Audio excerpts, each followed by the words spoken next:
अच्छा, उस समय तक मैं इतना रैशनल भी नहीं, वो सब क्लियर हो गया कि भई कुछ नहीं है, ये सब गोरख धंधा है, बेवकूफ़ बनाने की प्रैक्टिस है। आपको नहीं लगता कि ये डिसीजन भी अब हमारे पास्ट के डेटा के ऊपर डिपेंडेंट है? तो ये वो वाला मौका था मेरे साथ में कि जब मैं उस स्टेज पे पहुँचा और स्टेज के पीछे जो कुछ चल रहा है, वो सब चीज़ें मेरे को देखने का मौका मिला। उन लोगों के साथ उठा-बैठा, वो लोग क्या काम करते हैं, कैसे करते हैं। तो है ही नहीं ना, अगर आप फिज़िक्स के नज़रिए से देखोगे तो फ्री विल जो है एग्ज़िस्ट नहीं करती है। हमें ऐसा भ्रम होता है कि फ्री विल एग्ज़िस्ट करती है। तो मान लीजिए आपको दोस्तों के साथ बाहर जाना है, पार्टी करने। अब आप उसके लिए ये देखें कि कौन-सी सिचुएशन अच्छी रहेगी। पहले बढ़िया से उसका पेट भरा दें, कहीं उसको थोड़ा-सा घुमा दें, आइसक्रीम वगैरह खिला दें। उसके बाद कहें कि ना कल मैं ऐसे-ऐसे सोच रहा था जाने के लिए। तो चांसेस ज़्यादा है कि आपको परमिशन मिल जाएगी। आप कुछ मैनिफेस्ट कर रहे हो, अगर मिल गया तो अरे वाह! आपकी जो मैनिफेस्टेशन है काम कर गई, इसका मतलब जो है ये law of attraction kind of जितनी भी चीज़ें हैं ये काम करती हैं। अब इसका कोई जवाब नहीं है किसी के पास। तो आजकल के जो नए-नए आध्यात्मिक गुरु हैं, वो क्या कर रहे हैं कि इस कॉन्सेप्ट को ही गोल कर देते हैं। वो कह रहे हैं कि जो पुनर्जन्म है, वो जीवात्मा का नहीं होता, पुनर्जन्म होता है आपकी अहम वृत्तियों का।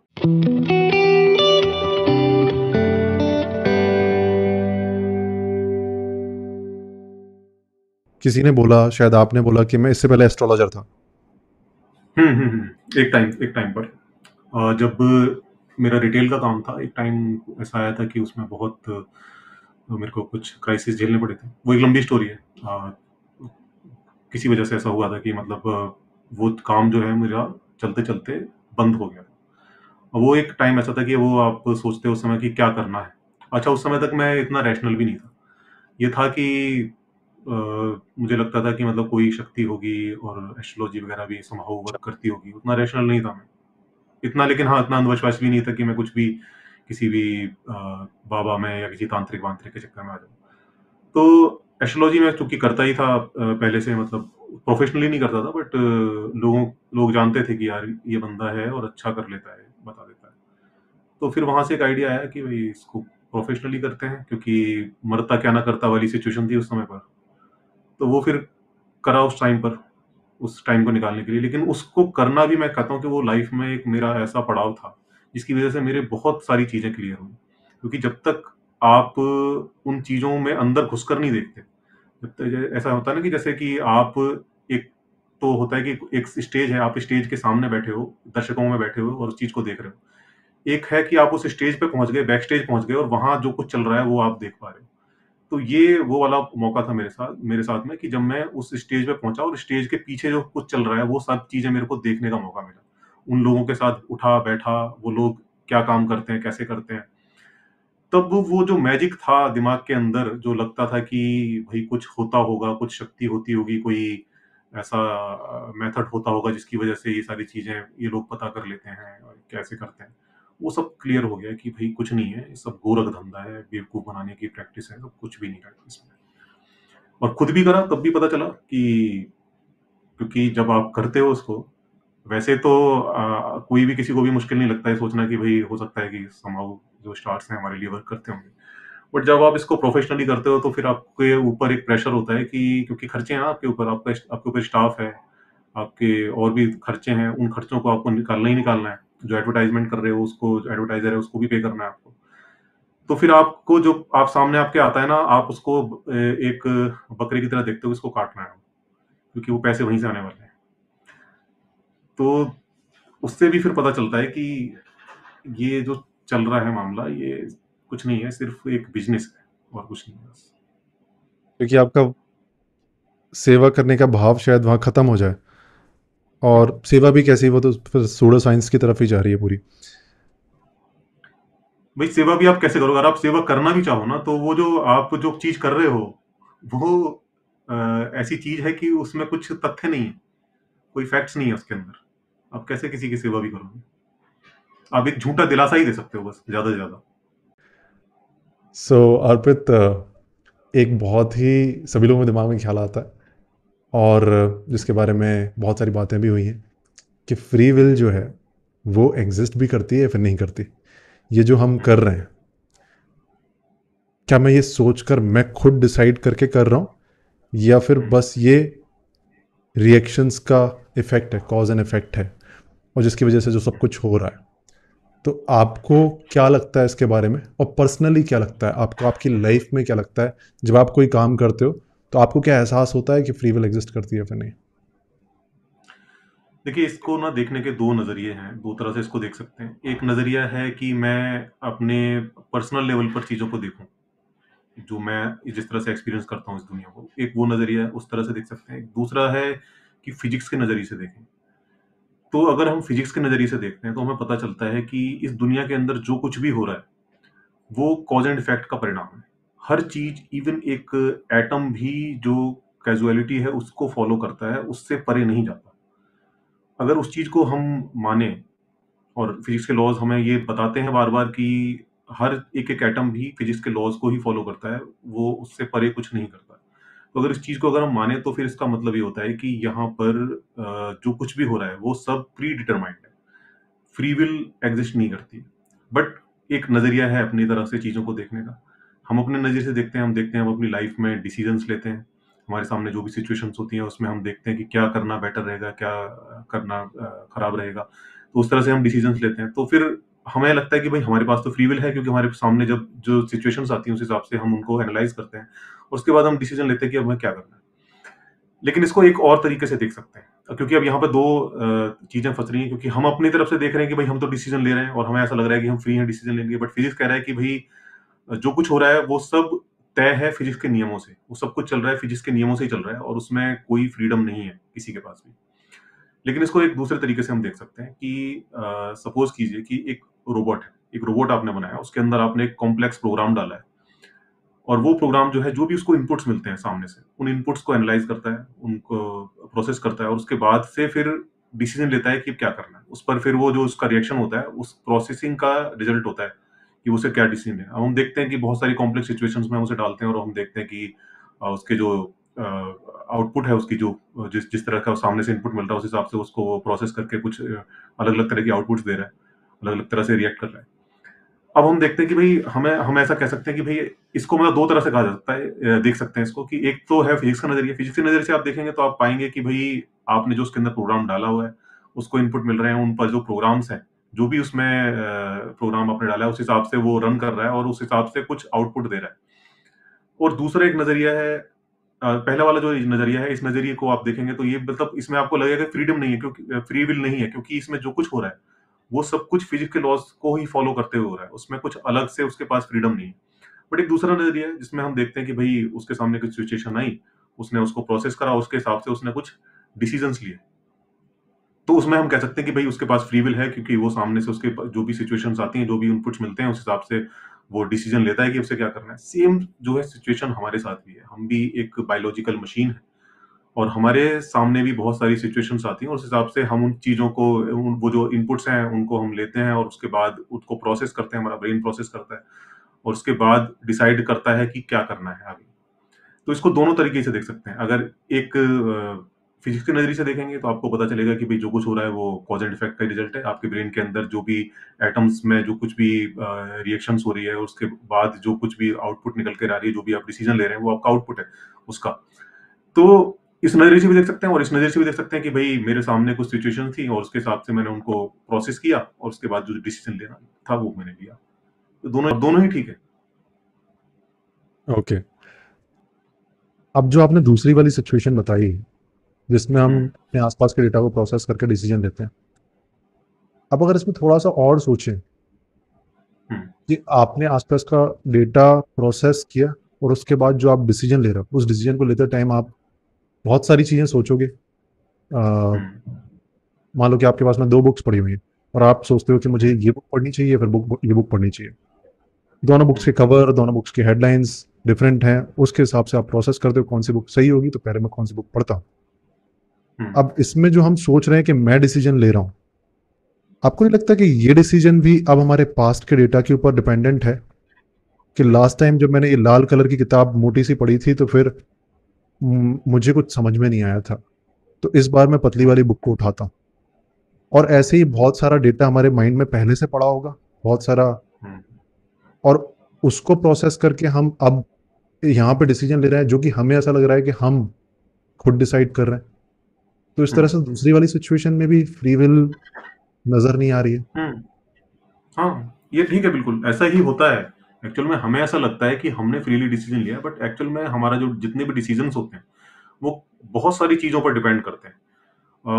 मतलब बहुत छोटी-छोटी चीज़ों से हमारे डिसीज़न्स भी बदल जाते हैं, और इसका एग्ज़ाम्पल भी है। एक स्टडी हुई थी इज़राइली जजेस पर, और उसमें ये देखा गया था, वो पेरोल बोर्ड में काम करते थे, और जो भी पेरोल की एप्लीकेशन उनके पास आती थी, उसको देखते थे, और जो भी उसकी अपील होती थी उसको उस पर डिसाइड करते थे कि इसको पेरोल देनी है या नहीं देनी है। तो उन्होंने वहाँ पर देखा कि भई ये जजेस हैं, इनका और जजेस से ऐसा एक्सपेक्ट किया जाता है कि वो किसी भी चीज़ से अफ़ेक्ट हुए बिना अपना डिसीज़न देंगे। किसी भी प्रभाव में आकर अपना डिसीज़न नहीं देंगे। लेकिन जब वहाँ पर स्टडी की उन्होंने, तो उन्होंने ये पाया कि बड़ी ऐसी, मतलब ऐसी छोटी-सी चीज़ उनके डिसीज़न को अफ़ेक्ट कर रही थी, इसके बारे में कोई सोच भी नहीं सकता, और वो थी उनका लंच करना और ना करना। उन्होंने पाया कि जब वो लंच करने के बाद जब डिसीज़न दिए जाते थे, तो उसमें बहुत चांसेस हाई होते थे कि उसको पेरोल मिल जाए। अगर प्री लंच वो उसके उनके सामने वो पिटीशन आई है, तो वो पेरोल, उसके चांसेस बहुत कम हो जाते थे कि उसको पेरोल मिले। बट लंच के बाद एकदम स्पाइक आता था, और बहुत तेज़ी से पेरोल मिल जाती थी।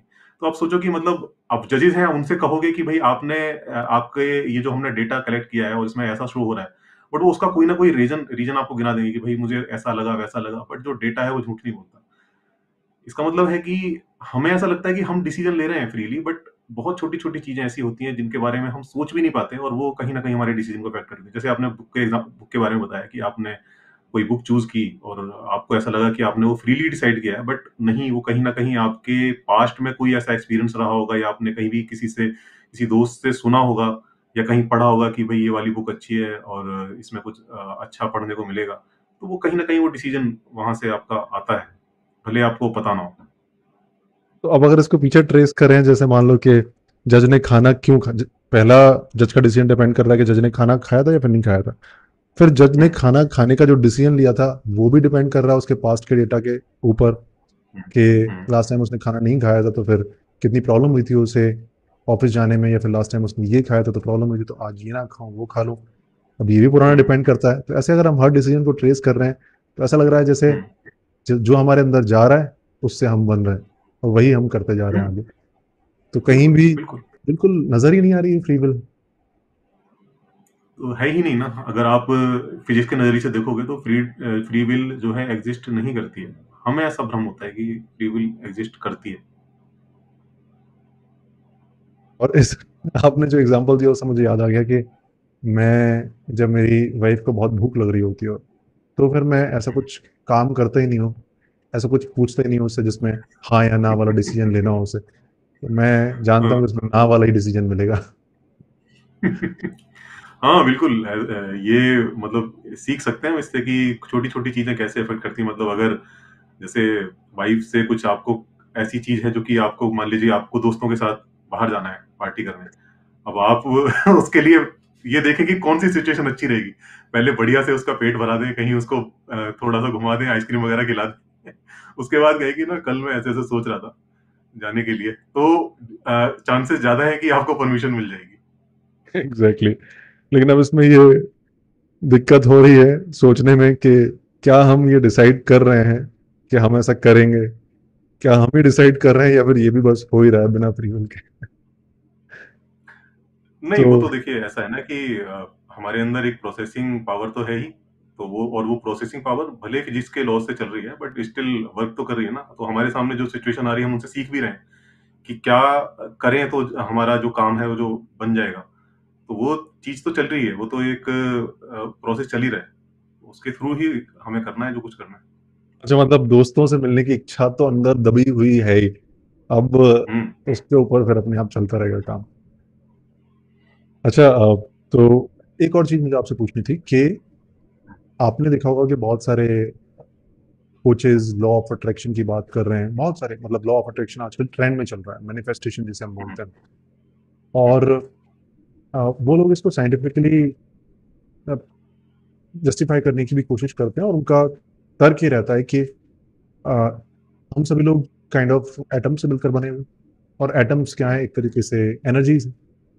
और हुँ, बचपन में हमने पढ़ा हुआ था कि एनर्जीज जो होती हैं वो सारी फ्रीक्वेंसी से मिलकर बनी होती हैं। तो अगर हम अपने आप को हुँ, देखें तो इवन दो हमें वो स्ट्रक्चर नजर आ रहा है, हम बोल रहे हैं, हमें ऐसा लग रहा हुँ, है कि कुछ है, लेकिन एट द हुँ, एंड हम एक एनर्जी है, और साइंस भी इस बात को हुँ। जस्टिफाई करता है। हर एक एनर्जी की एक फ्रीक्वेंसी होती है, और ये हमने पढ़ा हुआ है। ठीक है, यहाँ तक बात समझ में आती है। फिर वो आगे बढ़ते हैं कि आपने पढ़ा होगा कि जो सेम फ्रीक्वेंसी की चीजें होती हैं वो एक दूसरे की तरफ अट्रैक्ट होती हैं, और यहाँ पर मुझे थोड़ा सा डाउट होने लग जाता है कि क्या ये सच है। फिर वो आगे बताते हैं कि सिंस आप एक फ्रीक्वेंसी पे रिवॉल्व कर रहे हो, जो कि मुझे नहीं पता कि कितना सही है, क्योंकि हम पूरी बॉडी एक पर्टिकुलर फ्रीक्वेंसी पे रिवॉल्व नहीं कर रहे हाँ, होंगे। हमारे बिल्कुल। बॉडी में बहुत सारे एटम्स होंगे जो अलग अलग, और एक हम्म, हाथ और एक थॉट अलग अलग फ्रीक्वेंसीज पे रिवॉल्व कर रहे होंगे। तो हम्म, अब वो कहते हैं कि आप एक फ्रीक्वेंसी पे हो, और हम्म, आप जो चाहते हो अपनी जिंदगी में वो भी एक एनर्जी है, और वो भी एक फ्रीक्वेंसी पे होगी। तो क्यों ना हम्म, आप उस फ्रीक्वेंसी पे पहुंचो जिस फ्रीक्वेंसी पे ये जो आप चाहते हो। अगर आप एक कार चाहते हो, अगर आप सक्सेस चाहते हो, हेल्थ चाहते हो, तो उसकी हम्म, फ्रीक्वेंसी पे आप पहुंचो जिससे आप उसको अट्रैक्ट कर पाओ। तो फिर वो तरीका हम्म। बताते हैं कि आप अपनी फ्रीक्वेंसी को किस तरीके से वैसा बना सकते हो। तो फिर उसके बाद में एफर्मेशंस आते हैं। तो वो कहना चाहते हैं कि आप with the help of these frequencies you can attract what you want in life, और उसके लिए उन्होंने उनका स्टेप बाय स्टेप तरीका है। तो अब हम्म। इसमें साइंस, सिंस आप साइंस की बातें करते हैं, पूरी तरह से एकदम लॉजिकल बातें करते हैं, आपका क्या टेक है इसमें? देखिए, पहली बात तो ये है कि होता क्या है कि सूडो साइंस की एक क्वालिटी है कि सूडो साइंस क्या करती है, कुछ साइंस के टर्म्स उठाती है, उसके बाद में उनको इस तरह से पेश करती है कि जैसे कि वो कोई साइंस ही बताई जा रही है, बट उसमें बीच में से साइंस गायब हो जाती है और फिर वो कुछ और ही हो जाता है। तो यहाँ पर भी यही है कि यहाँ तक ठीक है कि हम एटम से बने हैं और हर एटम की अपनी एक फ्रीक्वेंसी है, बट एक एटम नहीं है ना यहाँ पर। जैसा आपने कहा कि भाई हमारा तो ट्रिलियंस ऑफ एटम से बने हुए हैं हम लोग, और उसको कहना कि कोई एक फ्रीक्वेंसी है, और फिर उसमें भी ये कहना कि आपके सोचने से वो फ्रीक्वेंसी सर्टेन वे में बदल जाएगी, इसका कोई प्रमाण नहीं है। और फिर कोई चीज है जिसको आप मैनिफेस्ट कर रहे हैं, आप कह रहे हैं कि उसकी भी कुछ सर्टेन फ्रीक्वेंसी है। अब वो कौन सी फ्रीक्वेंसी है, कितने मेगाहर्ट्ज पर वो फ्रीक्वेंसी है, और हम उसको कैसे, क्योंकि हमें तो नहीं पता ना, और फिर हम अब ये भी नहीं पता कि वो अपनी फ्रीक्वेंसी हम कैसे चेंज कर सकते हैं। तो ये सब सूडो साइंस में चला जाता है, क्योंकि ये सब कोई भी चीजें साबित नहीं है, ऐसी प्रूव नहीं है कि इस तरह से कोई फ्रीक्वेंसी होती है किसी चीज की जिसको आप चाहते हैं, और आप खुद से उसको चेंज कर सकते हैं अपनी फ्रीक्वेंसी। ऑल्दो तो इतने सारे डिफरेंट एटम्स हैं हमारे शरीर के अंदर, और उन सब की मिला जुला कर क्या फ्रीक्वेंसी है क्या नहीं, वो मतलब कैलकुलेट भी करना इम्पॉसिबल है। और उससे उसको भी फिर ये है कि हम अपने हिसाब से बदल सकते हैं, तो वो मतलब एक इम्पॉसिबल वाली बात है। तो ये मतलब कुछ इसमें साइंस वगैरह नहीं है, ये सिर्फ एक उसको साइंटिफिक दिखाने की कोशिश है। एक्चुअल में ये बड़ा पुराना कॉन्सेप्ट है। ये जो प्रे वाला जो कॉन्सेप्ट है ना, उसी को एक नए तरीके से पेश करने की कोशिश। जैसे हम पहले जो हमारे धर्म है वगैरह जितने भी, उनमें सब में ये है कि भाई आपको कुछ चाहिए तो आप ईश्वर से प्रे करो, आप किसी मुसीबत में हो तो ईश्वर से प्रे करो, तो आप उस मुसीबत से बाहर निकल जाओगे। अब इसमें होता क्या है कि प्रे करता है आदमी, अब दो ही सिचुएशन होती है। मान लो आप किसी मुसीबत में हो, तो या तो होगा कि आप मुसीबत से निकल जाओगे या नहीं निकलोगे। अगर निकल गए तो फिर ये होगा कि आपकी जो आपने जो प्रे करी थी वो वर्क कर गई आपके आपके लिए। नहीं करा तो फिर कहेंगे कि भाई आपने ढंग से प्रे नहीं करी। वही सेम चीज इसमें लागू होती है। आप कुछ मैनिफेस्ट कर रहे हो, अगर मिल गया तो अरे वाह, आपकी जो मैनिफेस्टेशन है काम कर गई, इसका मतलब जो है ये law of attraction kind of जितनी भी चीजें हैं ये काम करती हैं। और अगर नहीं करी तो फिर यही होगा कि भाई आपने ढंग से मैनिफेस्ट नहीं करा, एक बार फिर ढंग से मैनिफेस्ट करो। तो इसमें एक चीज है ना कि मतलब कोई भी चीज है उसको जांचने की एक विंडो ओपन होनी चाहिए कि हम उसको चेक कर सकें। तो इस सिचुएशन में चेक करने की कोई विंडो ओपन नहीं है। कोई तरीका होना चाहिए ना कि हम ये पता कर सके कि भाई ये चीज एक्चुअल में काम भी कर रही है कि नहीं कर रही। अब एक तो इसका जो मैकेनिज्म है वो पूरा वेग है, उस मैकेनिज्म के थ्रू भी आप कुछ नहीं जांच सकते, क्योंकि उसमें बीच में से साइंस ही गायब हो जाती है। और दूसरा कि चलो हम मैकेनिज्म को भी एक बार साइड को रखें कि भाई चलो हम ये कहते हैं कि भाई हमें नहीं पता, समहाउ किसी तरह से वर्क कर रही होगी, तो उसको आप स्टैटिस्टिकली किसी तरह से साबित तो कर सकें, बट वो भी साबित करने का कोई रास्ता नहीं है। तो फिर तो ये फिर कुछ भी नहीं है, तो सिर्फ एक आपकी कल्पना है, आस्था है। उम्मीद है, ये कह सकते हैं, जैसे प्रेयर हमारी उम्मीद है कि शायद काम करती होगी। हम्म, सो जब हम फ्री विल की बात कर रहे थे, और हमें कहीं ना कहीं ऐसा एहसास होता है कि फ्री विल साइंस के हिसाब से शायद ना हो, चीज़ें इस तरफ इशारा करती हैं। और कई सारी जो हमारी जो फिलोसफिकल बुक्स हैं हमारे रिलीजन की, फॉर एग्जांपल मुझे नहीं पता कि उसे रिलीजन से कनेक्ट कर सकते हैं या फिर नहीं, लेकिन जैसे अष्टावक्र गीता है या फिर गीता, गीता में लिखा हुआ है कि एक पत्ता भी उसकी मर्जी के बगैर नहीं हिल सकता है। और अष्टावक्र गीता में ऐसी बहुत सारी जगह लिखा हुआ है कि तुम हो, तुम ही जगत हो और जगत ही तुम हो। तो कहीं ना कहीं ये चीजें भी उसी तरफ इशारा नहीं कर रही हैं कि हम या तो हम ही हैं या फिर हम नहीं हैं। जैसे I I hope I am able to convey this, कि वो कहते हैं कि मैं नहीं है, जैसे अहंकार बोलते हैं। और अगर वो मैं नहीं है तो शायद फ्री विल की शायद वो बात कर रहे हैं कि फ्री विल नहीं है। तो व्हाट डू यू थिंक के, क्योंकि आपने काफ़ी खंडन भी किया इन सारी चीज़ों का, शास्त्रों का, और कुछ उन बातें लिखी हुई उनके बारे में, अद्वैत का भी आपने, उसके बारे में भी कुछ आपने बताया हुआ है। तो आप इसके बारे में क्या सोचते हैं कि हो सकता है कि इन बुक्स में जो लिखा हुआ है वो भी सच हो? नहीं, होता क्या है कि फिलॉसफी का एक अपना फील्ड है। फिलॉसफी क्या होती है, हम अपने दिमाग से सोच रहे हैं कोई चीज़ को, कोई हमारे सामने सवाल है कि यार ये चीज़ कैसे काम करती है। मान लीजिए एक सवाल है कि हम देखते हैं कि इस दुनिया में तमाम बच्चे पैदा होते हैं, कोई बच्चा जो है किसी रईस के घर पैदा हो जाता है और पूरी ज़िंदगी उसकी पूरे ऐश में जाती है। एक बेचारा किसी गरीब फैमिली में पैदा हो गया और पूरी ज़िंदगी उसकी संघर्ष में चली गई। तो हम ये कहते हैं कि यार इसकी क्या गलती थी? ऐसा उसने ऐसा क्या किया, ऐसा मतलब क्या अच्छा था उसके साथ कि वो इतनी अच्छी लाइफ गुजार के गया, और ये इसके साथ ऐसा क्या था कि, तो इस तरह से अब ये एक सवाल है हमारे सामने। तब इसके जवाब में जो फिलोसफर्स हैं वो कोशिश करते हैं कि कोई ना कोई ऐसी थ्योरी प्रपोज की जाए जिसकी वजह से हम इसका जवाब खोज सकें। तो एक कर्मा वाली थ्योरी प्रपोज कर दी गई कि भाई ये जो हमने जो गुड डीड करते हैं जो हम आज अपनी लाइफ में, वही हमारे अगले जन्म में जिस तरह का हमें जन्म मिलेगा, किसी अच्छी फैमिली में मिलेगा जो है, या किसी गरीब परिवार में मिलेगा, वो डिसाइड करता है। तो इससे क्या हुआ कि ये हमने एक सवाल का जवाब तो दे दिया, लेकिन साइंस यहाँ पे नहीं रुकता। साइंस कहता है कि ठीक है थ्योरी आपने दे दी, बट अब इस थ्योरी को हम टेस्ट भी तो करेंगे। ऐसा भी तो हो सकता है कि आप सिर्फ आपकी इमेजिनेशन हो, आपने एक इमेजिनरी सॉल्यूशन तो दे दिया, बट वो इमेजिनरी सॉल्यूशन एक्चुअल में एग्जिस्ट भी करता है कि नहीं करता। पता चला कि वो सिर्फ ऐसे ही हो, आपने एक इमेजिनरी सॉल्यूशन बना लिया अपने दिमाग से। तो यहाँ पर आकर जो है ना चीजें अटक जाती हैं। वो ठीक है, आप कुछ ना कुछ सॉल्यूशन निकाल सकते हो आप सवालों का, और फिलोसफर्स यही करते हैं, यही करते आए हैं। लेकिन साइंस यहाँ पर इंपॉर्टेंट इसलिए हो जाती है कि आपने जो कुछ दिया है उसको आप फिलोसफी तक अगर माने तब तो ठीक है, कि वो फिलोसफी है, अभी तक उसे टेस्ट नहीं किया गया। जब वो टेस्ट करके उसको हम साबित कर देंगे कि हाँ ऐसा ही हो रहा है, ये चीज साबित कर दी हमने, तब उसको हम कहें कि हाँ ये सच है, तब तब वो बात समझ में आती है। उससे पहले तक आप उसे फिलोसफी की तरह ही लें। लेकिन होता क्या है कि अ, जो खासतौर पर जो धार्मिक लोग होते हैं, वो ये करते हैं कि देखते हैं कि यार ये जो चीज़ है ये हमारी ऐसी-ऐसी बुक्स में लिखी हुई है, और अरे यार ये तो साइंस से भी थोड़ा-थोड़ा मैच कर रही है। तो इसका मतलब हमारे जो पुराने जो ऋषि-मुनि थे उन्होंने इस चीज़ को डिस्कवर कर लिया था। ये कहना गलत होगा। अगर इस तरह से आप कह रहे हैं और वो उसे आप सच की तरह मानने लगे, सच की तरह पेश करने लगे, ये गलत हो जाएगा, क्योंकि वो फिलॉसफी है। फिलॉसफी का स्थान अपनी जगह है और साइंस जो है वो अपनी जगह है। दोनों की अपनी, उन दोनों को आपको अलग-अलग समझना पड़ेगा।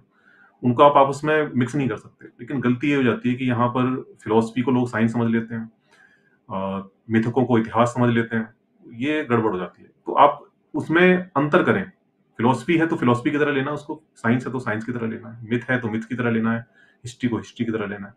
ये सब आप डिस्टिंक्शन करके चलेंगे तो ठीक रहेगा। आपस में मिक्स नहीं करना। जैसे कि आपने कहा कि भई ऐसा अष्टावक्र गीता में लिखा है, तो वो उनका समझने का एक तरीका है इस दुनिया को। क्योंकि उस समय पर साइंस इतनी डेवलप तो नहीं थी कि वो समझ सकें कि ये सब चीज़ें कैसे हो रही हैं, क्या हो रही हैं। तो उन्होंने अपने दिमाग से समझने की कोशिश की है चीज़ों को कि कैसे हो रही होंगी। अब जितने भी जो हिंदू ग्रंथ हैं, चाहे वो अष्टावक्र गीता हो या मद्भगवत गीता हो या उपनिषद हों, उन सब के अंदर एक कोर कॉन्सेप्ट है और वो सब में सेम ही रहता है। और वो कोर कॉन्सेप्ट है आत्मा, परमात्मा, पुनर्जन्म, मोक्ष। ये चीज़ें बिल्कुल समझिए कि जो भी हिंदू धर्म जिसको कहते हैं या वैदिक धर्म कहें, उसका कोर है। ये हर जगह है। इसके आसपास आप दुनिया भर का ताना बाना बुन सकते हैं, और वो बुना भी गया है। और हमें डिफरेंट जो फिलोसफीज हैं हिंदू धर्म की, उनमें दिखता है कि हर फिलोसफी अलग अलग तरह से इन चीजों को डिस्क्राइब करती है। अद्वैत है, फिर द्वैत भी है, त्रेतवाद भी है, तो वो भी है। लेकिन जो ये जो कोर चीजें हैं ना, ये नहीं बदलती, क्योंकि ये ही जो व्याख्या करती हैं कि किस तरह से आप के साथ जो आज हो रहा है, और वो क्यों हो रहा है। पीछे कुछ अच्छी आपकी डीड रही होंगी जिसकी वजह से आज आप इस तरह के हैं। और यही फिर एक फिलॉसफी है जो आपको बताती है कि ये जो दुख हैं जो आप इस जीवन में झेल रहे हैं, इन दुखों का भी अंत होना चाहिए। कि अगर हम इस तरह से चलते हुए आ रहे हैं, तो हम कुछ कर्म करके इन दुखों से मुक्त हो सकते हैं, वही मोक्ष है। तो मोक्ष का रास्ता फिर वो इस तरह से बताते हैं। लेकिन बस वही है कि ये सारी चीजें जो है साबित नहीं है, ये सब फिलॉसफी है। और इसको साइंस से नहीं कनेक्ट कर सकते हैं, क्योंकि साइंस से कनेक्ट करने के लिए इन चीज़ों को साबित होना पड़ेगा। आपको ये भी साबित करना पड़ेगा कि भई कोई परमात्मा या ब्रह्म कह लीजिए उसको, कि ऐसी ऐसी कोई चीज़ है जो कि इस यूनिवर्स का एकमात्र कारण है। फिर आपको ये भी साबित करना पड़ेगा कि उसका कोई अंश ऐसा होता है जो कि जीवों के अंदर आता है, जिसकी वजह से जो जीव के अंदर कॉन्शियसनेस आती है, ये साबित करना पड़ेगा। फिर आपको ये भी साबित करना पड़ेगा कि वो जो चेतना है जीव के अंदर, जिसको आप जीवात्मा भी कहते हैं, वो मृत्यु के बाद ट्रांसफर हो जाती है किसी नए जीव के अंदर। ये भी साबित करना पड़ेगा। फिर आपको ये भी साबित करना पड़ेगा कि जो जीवात्मा है वो लगातार प्योर होते एक टाइम के बाद टोटल प्योरिटी को पार कर लेती है, जिसको कि मोक्ष की अवस्था कहा जाता है। तो ये चीजें साबित नहीं है, ये सब फिलोसफिकल कॉन्सेप्ट्स हैं, और इसको साइंस से ना ही जोड़ा जाए तो अच्छा है। क्या अद्वैत नॉन डुअलिज्म के लोग भी पुनर्जन्म को, कि जीवात्मा जो है प्योर होती रहती है, क्या वो भी इसको सपोर्ट करता है, या फिर उनके देखो, लिए ये एग्जिस्ट नहीं करता? नहीं नहीं, देखिए होता क्या है आजकल, क्या है कि बड़ा घालमेल चल रहा है। लेकिन मैं कहूँगा कि जो नए आजकल नए-नए जो वेदांती हैं कुछ, वो अद्वैत वाले ख़ास तौर पर, वो क्या करने लगे हैं, जो बुद्ध की फ़िलॉसफ़ी है, बुद्ध की फ़िलॉसफ़ी और जो वेदांत की फ़िलॉसफ़ी है, उसको आपस में मिक्स कर रहे हैं। जो वैदिक फ़िलॉसफ़ी है, जो वेदांत की फ़िलॉसफ़ी है, उसमें आत्मा, परमात्मा, पुनर्जन्म, मोक्ष, ये कोर में है ही है। और वो आपको ऐसे भी आप पता कर सकते हो। भल होता क्या है ना कि जो नए-नए गुरु होते हैं, अब ग्रंथों को तो कोई पढ़ता नहीं। आप किसी भी जो भी किसी का भी फॉलोवर हो और वो कहे कि भई ये ऐसा नहीं है, अद्वैत जो है जीवात्मा को नहीं मानता, और पुनर्जन्म को नहीं मानता, ये सब चीज़ें नहीं मानता। लेकिन उनके, क्योंकि वो किसी गुरु को सुनकर आए हैं, उनको कहो कि आप जाकर ना ग्रंथों को टटोलो एक बार, अपना खुद से पढ़ना उसको चालू करो। तो आप देखोगे कि जितने भी पुराने कमेंट्री है उन ग्रंथों के ऊपर, उसमें आपको ये सारी चीज़ें मिल जाएँगी। आप शंकराचार्य की कमेंट्री कमेंट्री पढ़ें, जो गीता भाष्य है उनका, शंकराचार्य का, उसमें आपको हर जगह ये अगर आप पूरा पढ़ लेंगे ना, पूरा गीता का भाष्य पढ़ लेंगे, आपको पूरा क्लियर हो जाएगा कि ये जो आत्मा, परमात्मा, पुनर्जन्म, मोक्ष वाला जो कॉन्सेप्ट है, वो एज़ इट इज़ है। जैसा कि माना जाता है कि जो आत्मा है, जैसे गीता कहती है ना कि आत्मा नैनम छिदन्ति शस्त्राणि नैनम दहति पावका, जो जीवात्मा है, वो नष्ट नहीं होती है, और वो अपना शरीर को बदलती है। नए शरीर धारण करती है, कपड़ों की तरह, जैसे कपड़े हम बदलते हैं उस तरह से नए शरीर धारण करती है। वो चीज़ वैसी की वैसी है, शंकराचार्य ने अपनी कमेंट्री में वैसी ही एक्सप्लेन करी है। इवन आप जो हिंदू जो हिंदू धर्म के जो भी अच्छे स्कॉलर्स हैं, एकेडमिक स्कॉलर्स हैं, उनकी किताबों को पढ़ें। उनकी किताबों को पढ़ेंगे तो वो भी उस उन चीज़ों को उसी तरह से एक्सप्लेन करते हैं। लेकिन अब चूँकि पता है कि अब ये चीज़ें जो है साइंस से साबित नहीं होती हैं। ये जो है एक तरह से आस्था और विश्वास का ही मामला है। और आजकल चूँकि जो हमारा नया यूथ है, वो इन चीज़ों को समझने लगा है कि भई आस्था कहाँ तक है, और अगर किसी चीज़ को हम साबित करना है तो वो किस तरह से साबित होगी। पहले सिर्फ़ बोल देने से काम चल जाता था, लेकिन आजकल नहीं चलता। जो पढ़ा-लिखा यूथ है वो कहता है कि भई आप इस बात को कर रहे हो, आप कह रहे हो कि जो जो जीवात्मा है वो शरीर बदलती है, तो ये कैसे साबित हुआ? इसका कोई प्रूफ़ है? क्या इसका कोई प्रूफ़ है कि पुनर्जन्म होता है? अब इसका कोई जवाब नहीं है किसी के पास। तो आजकल के जो नए-नए आध्यात्मिक गुरु हैं, वो क्या कर रहे हैं कि इस कॉन्सेप्ट को ही गोल कर दे रहे हैं। वो कह रहे हैं कि जो पुनर्जन्म है, वो जीवात्मा का नहीं होता, पुनर्जन्म होता है आपकी अहम वृत्तियों का। वो उसको इस तरह से एक्सप्लेन कर रहे हैं। जबकि आप पढ़ लो, अपना खुद से पढ़ लो, पुरानी कमेंट्री जितनी भी है, उनकी उसको आप पढ़ोगे ना, आपकी एकदम बुद्धि खुल जाएगी। आपको पता चल जाएगा कि वो एज़ इट इज़ वैसा ही है। ये जो घाल-मेल करा जा रहा है ना, ये गड़बड़ है। वो ठीक है, उनका ठीक अपना वो चाह रहे हैं कि भई हम इस तरह की कमेंट्री करके जो हमारा पढ़ा-लिखा यूथ है हमारे साथ जुड़ जाएगा और हम एक कहें कि नए सिरे से व्याख्या कर देंगे ग्रंथों की, लेकिन वो झूठ है ना फिर। वो इसका क्योंकि इस वो वैसी चीज़ें तो है नहीं वहाँ पे। इसका एक रीज़न मुझे समझ में आता है, आप सुनना, आपको अगर आपको कैसा लगता है ये मेरा हुँ, हुँ, लॉजिक, कि मान लो कि अगर ये सारी चीज़ें एग्जिस्ट करती हैं, आत्मा परमात्मा और आत्मा परमात्मा से मिलती है, ब्रह्म एक हुँ, कंसेप्ट है, तो हुँ, और फिर इसके रास्ते बताए हुए हैं डिफरेंट डिफरेंट मेडिटेशन से, फिर आप अपने थॉट्स और इमोशंस को हटाते हो, फिर आपको ब्रह्म का एहसास होता है, आपका अहंकार खत्म होता है। तो हुँ, किसी के दिमाग में ये ख्याल आ सकता है, हुँ, वो कहेगा कि, क्योंकि इसके बाद में ये भी बताया जा रहा है कि ये इतना आसान तरीका भी नहीं है कि आप ब्रह्म का एहसास करो, अपने अहंकार को ख़त्म करो। बहुत मुश्किल लगता है हुँ, सुनने में कि मैं अपने हर एक इच्छा को ख़त्म कर दूं, शून्य हो जाऊं एक हुँ, तरीके से। किसी के दिमाग हुँ, में ये ख्याल आ सकता है कि अगर ये सब चीज़ें ही हैं, तो ऐसा हुँ, करते हैं ना, या तो सुसाइड कर लेते हैं, इस गेम हुँ, से बाहर हो जाते हैं, गेम ओवर, हुँ, मोक्ष की ज़रूरत ही नहीं, ख़त्म।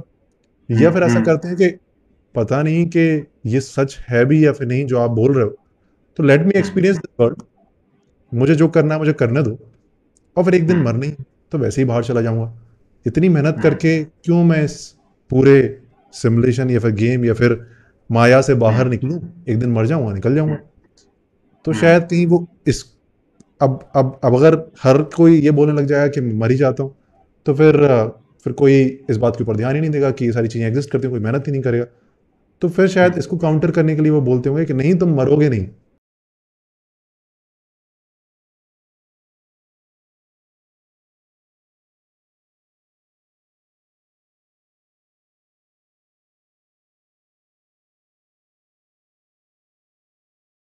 का रीज़न वही है कि एक सवाल है ना हमारे सामने कि भई हम्म, कोई आदमी किसी आदमी का जीवन कष्ट में क्यों जाता है?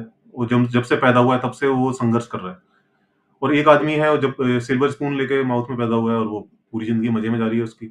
तो ये इसका सवाल का जवाब नहीं मिलता ना। तो इसके सवाल के जवाब को देने के लिए ये सारी फिलॉसफी गढ़ी गई। और इसमें फिर एक और भी इसका एस्पेक्ट आ जाता है, वो ये है कि जो ऐसे लोग थे, ऐसी कम्युनिटी थी जिनको कि बहुत समय तक वंचित रखा गया है, शोषण हुआ है उनका, जिनको कि शूद्र के नाम से हम जानते हैं। तो उनको ये शोषण को कैसे जस्टिफ़ाई करें? भई उनको जो आप लगातार शोषण कर रहे हो उनका, उसको कैसे जस्टिफ़ाई करें? तो उसका जस्टिफ़िकेशन भी मिलता है कि अब आपने पिछले जन्म में कर्म ऐसे करे थे, इस वज़ह से आपका जन्म जो है शूद्र योनि में हुआ है। तो अब शूद्र योनि में आपको आप सेवा करोगे अब तीनों वर्णों की आप अच्छे से, तो अगला जो जन्म है आपका वो अच्छे किसी वर्ण में हो जाएगा। तो ये सब इन चीज़ों का एक्सप्लेनेशन देने की कोशिश है, ये जो फ़िलॉसफ़ी है। कहीं परमात्मा को अच्छी लाइट में प्रस्तुत करने की कोशिश तो नहीं की जा रही? क्योंकि जब हम परमात्मा के बारे में सोचते हैं तो हमें ऐसा लगता है कि ये कुछ गलत नहीं कर सकते। हुँ, फिर हम देखते हैं कि शूद्रों के साथ में गलत हुआ है, इनके साथ में गलत हुआ है। हुँ, फिर हम कैसे उस बात को जस्टिफाई करें, तो शायद हमें बोलना पड़ता है कि ये इनके पुराने कर्मों का फल है। तो शायद लेकिन बहुत सारे ग्रंथों में ये भी लिखा हुआ है कि परमात्मा अच्छे या फिर बुरे से परे है। आप भी अच्छे बुरे से परे हो, और वो भी इस बात को, अच्छे बुरे को में भेद नहीं करते हैं, कुछ अच्छा नहीं है, कुछ बुरा नहीं है। तो कई ग्रंथों में ऐसा भी लिखा हुआ है। हाँ, और अगर बट शूद्रों के साथ में गलत भी हो रहा है, तो हो सकता है उनके अकॉर्डिंग ये गलत और सही की डेफिनेशन में आता ही नहीं है, ये बस हो रहा है। हाँ, उन्हें जो परमात्मा के नज़रिए से अच्छा-बुरा नहीं होगा। उनके हिसाब से तो अच्छा-बुरा सब एक ही है, अगर मतलब फिलॉसफिकली बात करी जाए इस चीज़ की, कोई परमात्मा है। जैसे मान लीजिए कोई ऐसा समझिए कि हम कोई ऐसा बंदा है जिसने कि कोई गेम डिज़ाइन करा है। तो उस गेम के अंदर जो कुछ भी हो रहा है, तो उसके लिए तो क्या अच्छा-बुरा है? वो तो उस गेम का हिस्सा है, उसके लिए जो उसने उसने खुद बनाया है। तो उस नज़रिए से देखा जाए तो क्या अच्छा-बुरा है? लेकिन उसके अंदर जो कैरेक्टर्स जो उस चीज़ों को फ़ील कर रहे हैं, वो उनकी डेफ़िनिशन के हिसाब से वो अच्छा-बुरा है। आपने इतना ज़्यादा साइंस के ऊपर ध्यान दिया है, लॉजिक्स के ऊपर ध्यान दिया है, फिर आपने हुँ। बाकी चीज़ें ही पढ़ी हैं, उनको काउंटर भी किया है। आपको क्या एहसास हो रहा है कि एज अ ह्यूमन बीइंग हमारा पर्पस क्या है इस धरती पे? क्यों हैं हम?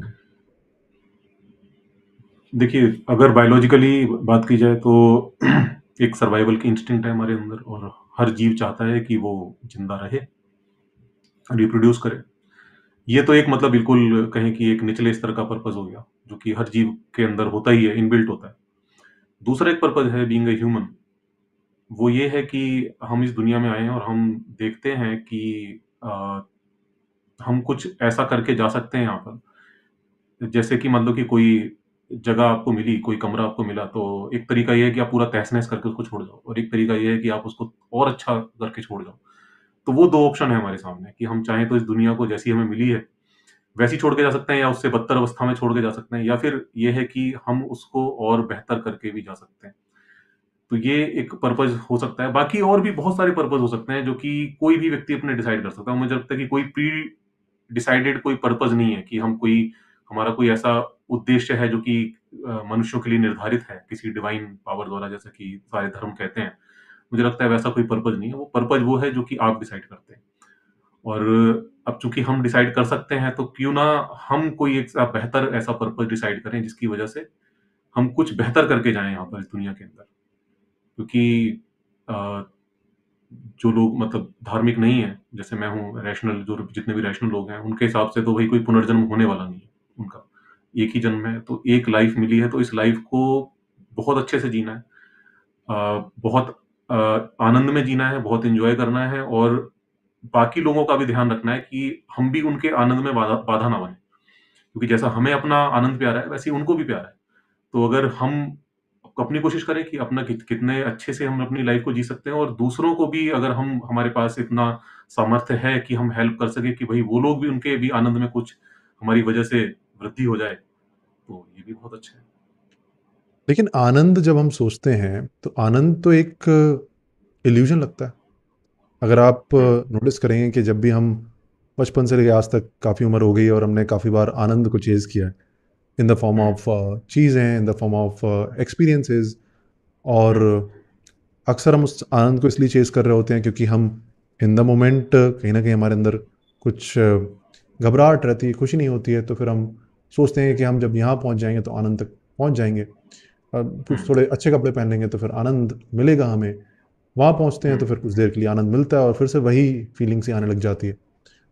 हुँ, तो जब ऐसा सोचते हैं कि दूसरों के आनंद में बाधा ना बने या फिर दूसरों अ, का वेलफेयर करें, तो एक सवाल ये भी आता है कि हुँ, जिस वेलफेयर के बारे में हम सोच रहे हैं, वो वेलफेयर तो शायद उसको कुछ दिनों तक ही फ़ील होने वाला है और उसके बाद में फिर वही ये तो एक तरह का डिस्ट्रैक्शन है हमारी बेस रियलिटी से और बेस रियलिटी में तो बस घबराहट है, बेस रियलिटी में तो बस यही है कि बस किस तरह से मैं सर्वाइव कर जाऊँ और तो कभी-कभी ऐसा फ़ील नहीं होता कि क्यों? क्यों अच्छा करें? क्यों ना जो मन कर रहा है वो करें? आप तो कर नहीं सकते। आप जो मन कर रहा है वो अगर करेंगे और कुछ ऐसा करेंगे जिसकी वजह से दूसरों को परेशानी हो, तो ज़्यादा लंबा कर नहीं पाओगे आप। अच्छा, ये क्योंकि हम एक सोसाइटी के अंदर रहते हैं, एक समाज के अंदर रहते हैं। कई बार ऐसे सवाल करते हैं लोग मेरे से कि भई अगर कोई नास्तिक बन गया या उसका ईश्वर जैसी सत्ता से विश्वास उठ गया, तो फिर वो क्यों ना एकदम कुछ भी करे, किसी को भी मारे-पीटे, किसी का भी सामान चोरी करे, तोड़े-फोड़े, ऐसे क्यों नहीं जी सकता है वो? नहीं जी पाओगे आप, ज़्यादा लंबा नहीं जी पाओगे। क्योंकि हम एक सोसाइटी के अंदर और सोसाइटी जो है कोऑपरेशन पे चलती है। अगर आप कोऑपरेट करेंगे, तो बाकी लोग भी आपके साथ कोऑपरेट करेंगे। आप नहीं कोऑपरेट करेंगे, तो वो ज़्यादा लंबा नहीं चलने वाला है और वो जो चीज़ है, वो आपकी भी आनंद में बाधा बनेगी। आप आप क्योंकि जो जैसे कई बार लोग कहते हैं ना कि भई अ, कि अगर मैं कुछ गलत करता हूँ और मान लो कि कानून भी अगर मैं कहता हूँ एक बार को कानून भी हट जाता है। मैं कहूँ कि कोई कानून नहीं है, चलो एक बार एक दिन के लिए कानून ही हट गया। उसके बाद भी आप नहीं बुरा कर पाओगे क्योंकि आप बुरा जो करने का जो बुरा क्यों नहीं करते हो, उसका रीज़न ये नहीं है। कानून का डर भी थोड़ा बहुत काम करता है। बट जो बड़ा डर है, जो काम करता है, जो आपको बुरा कुछ करने से रोकता है, वो है सोसाइटी का डर।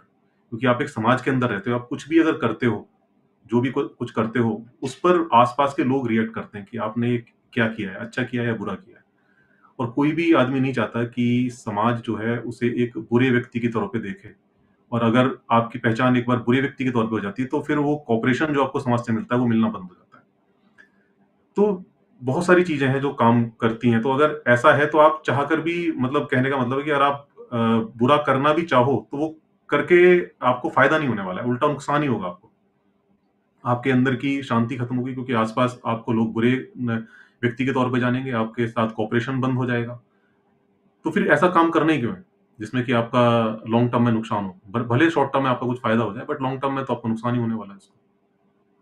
क्या पता जब आप ऐसा बोल रहे हो तो ये आप अपने पर्सपेक्टिव से सोचकर बोल रहे हो, क्योंकि अगर आप बुरा करोगे तो आपको ऐसा लगेगा जैसे आपके आसपास वाले लोग आपके बुरा बारे में बुरा सोच रहे हैं, या फिर आपको अंदर से अच्छा नहीं लगेगा, इसलिए आप ऐसा हुँ। बोल रहे हो। लेकिन दुनिया में बहुत सारे लोग ऐसे एग्जिस्ट करते हैं जिनको हो सकता है वो फीलिंग ही ना आए कि लोग उनके बारे में बुरा सोच रहे हैं। या फिर ऐसा भी हो सकता है कि, मैं एग्जांपल से बताता हूँ, एक आईएएस हुँ। ऑफिसर होता है। एक आईएएस ऑफिसर को लोग आईएएस क्यों बनना देखना चाहते हैं उसके आसपास, क्योंकि उसकी वजह से उनके काम निकलेंगे, उसकी वजह से उनको इज्जत मिलेगी।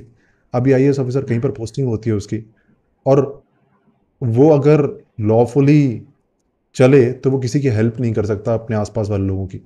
लेकिन आसपास वाले हुँ। लोग उसको तभी इज्जत देंगे, अ, तभी उसको अच्छा बोलेंगे कि उसमें तो यार कोई बात थी, जब वो म्यूचुअल कॉपरेशन उनके बीच में होगा और वो उनका काम करा हुँ। देगा। तो इस केस में उसे हुँ। बहुत बुरा करना पड़ सकता है just to feel hmm. Good from inside, क्योंकि सारे उसके आसपास के वाले लोग उसको तभी अच्छा बोलेंगे जब उसने बुरा किया। तो ये तो एकदम उल्टा भी हो सकता है।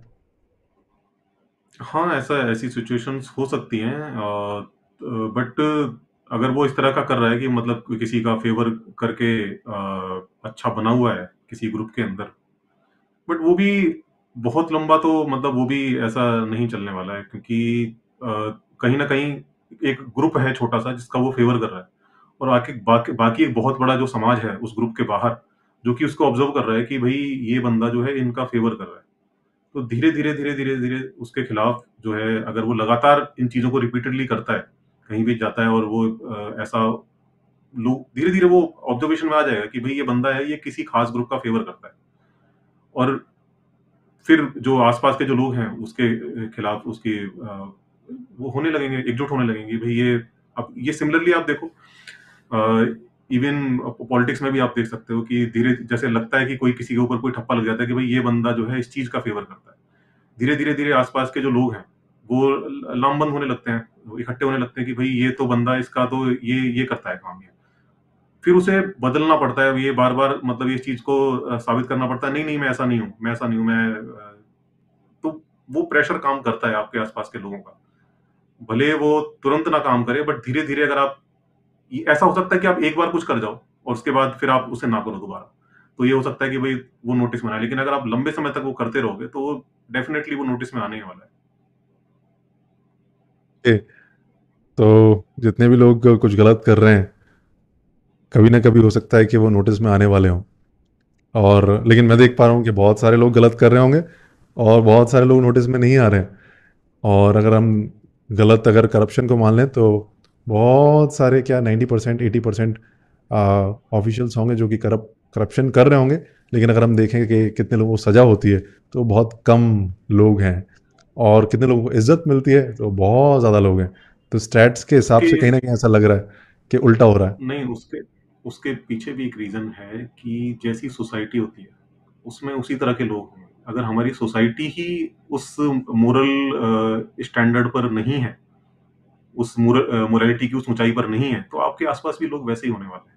आप ये उम्मीद ना करें कि आप मोरली बहुत अच्छे नहीं हैं, लेकिन आपके आस-पास के लोग बहुत मोरली अच्छे हैं। जैसे आप होंगे, जैसा समाज है, वो जो सीट्स पे जो लोग बैठे होंगे, वो भी वैसे उन्हीं में से निकल के आए हैं ना वो लोग।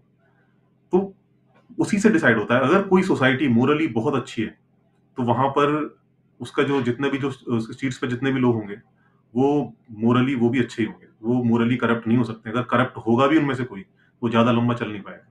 तो ये हर सोसाइटी की बात है। हमारी सोसाइटी जैसी है, उसी तरह के लोग हैं हमारे पास में, उसी तरह के नेता हैं, उसी तरह के आईएएस ऑफिसर्स हैं। तो वो यहीं से निकले हुए हैं। और इसीलिए वो कर भी पाते हैं, उनकी हिम्मत भी बढ़ जाती है, क्योंकि उनको पता है कि जो सोसाइटी है, उसकी लिमिट कहाँ तक है। हम कहाँ तक चीज़ों को पुश कर सकते हैं कि कोई एडवर्स रिएक्शन नहीं होगा। अच्छा, आप इतने टाइम से इतने वीडियोस बना रहे हैं, आपके पीछे इतनी सारी बुक्स रखी हुई हैं, आपने बहुत सारी इनमें से पढ़ी भी होंगी।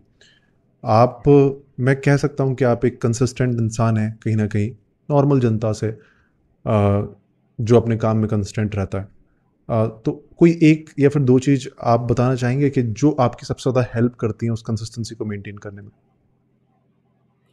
अ, क्यूरियोसिटी कह सकता हूँ, वही सबसे ज़्यादा मेरे को ड्राइव करती है। कोई भी चीज़ है दिमाग में आ जाती है कि यार ये कैसे हो रहा है, तो जब तक उसके बारे में जान ना लूँ, पढ़ ना लूँ, चैन नहीं पड़ता। यही एक मेन रीज़न तो बस यही है, कह सकता हूँ कि यही है ये बस। बुक्स पढ़ने में हो सकता है, जानने में हो सकता है, लेकिन वीडियोस बनाने में क्यूरियोसिटी शायद ना हो, क्योंकि वीडियोस हाँ, का एक अलग प्रोसेस है। हाँ, वीडियोज़ बनाने का ये है कि अब चूँकि जैसे आप कुछ पढ़ते हो, जानते हो, तो आपको मन करता है कि भाई औरों को भी पता चले इस बारे में, तो बड़ी अच्छी चीज़ है, मुझे तो पता चल गई, औरों को भी पता चलनी चाहिए। तो ये फिर जो मोटिवेशन है वहाँ से आता है कि चलो यार ये इसके बारे में और लोगों को भी बताया जाए। और लकीली मतलब एक ऐसे दौर में एग्ज़िस्ट करता हूँ कि एक ऐसा प्लेटफ़ॉर्म है कि वहाँ पर आप ना केवल बता सकते हो अपनी बात, बल्कि वहाँ से मतलब कुछ आपको ऐसा थोड़ा बहुत, हालाँकि बहुत ज़्यादा नहीं, सपोर्ट भी मिल जाता है कि जिसकी वज़ह से आपको लगता है जो मेहनत आपने करी उसका चलो कुछ मेरे आपको फ़ायदा भी मिल गया। जैसे आप अब वीडियो बनाने के लिए भी बैठ गए, क्योंकि आपको हुँ, क्यूरियोसिटी है, आपकी इच्छा है कि लोगों को बताता हूँ। लेकिन अब वो हुँ, वीडियो बनाओगे तो उसमें बहुत सारे कट्स होंगे, बहुत बार चीज़ों को रिपीट करना पड़ता है, कई बार कैमरा काम नहीं करेगा, हुँ, फिर हो सकता है थोड़ी-सी हुँ, एडिटिंग भी हो उसकी, फिर हर रोज़ ये करना हो। अब कहीं न कहीं ऐसा पार्ट आ जाता है जिसमें दिल नहीं करता है करने का। उस पार्ट हुँ। को आप कैसे हैंडल करते हो? क्या चलता है आपके दिमाग में? अ, यही लगता है कि मतलब एक काम लिया है हाथ में तो उसको करना ही है।